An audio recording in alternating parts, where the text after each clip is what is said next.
কোন একজন নারী, সে হয়তো পর্দা মেনটেন করে না, একটু হিপ হপ স্টাইলে চলাফেরা করে, তো সে ভাবলো যে না, আমি তো অনেক ভুল করে ফেলছি, আমি সংশোধন হব, আমি প্র্যাকটিসিং হতে চাই। তো এখন যখন সে আপনার কাছে আসছে নাসিহাত নেওয়ার জন্য, আপনি যদি বলেন যে তোমার এই করতে হবে, বোরকা ঝুলাইতে হবে, হাত মোজা পা মোজা, পারবে?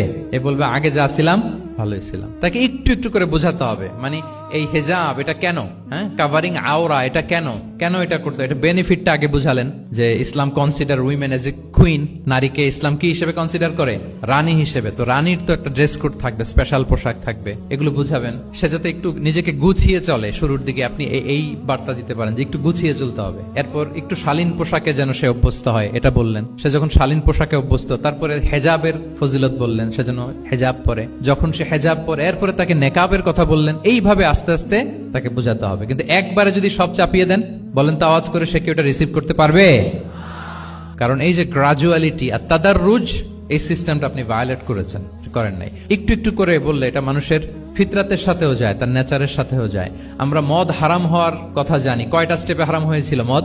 একবারে যদি বলা হতো বন্ধ করার সহজ হতো সাহাবাদের জন্য?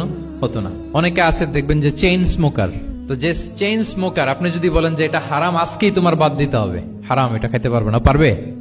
ও দুনিয়া সব বাদ দিতে পারবে, সিগারেট বাদ দিতে পারবে না। তো তারে কি করতে হবে? ফ্লেক্সিবিলিটি দিতে হবে, যে আস্তে আস্তে ছাড়েন।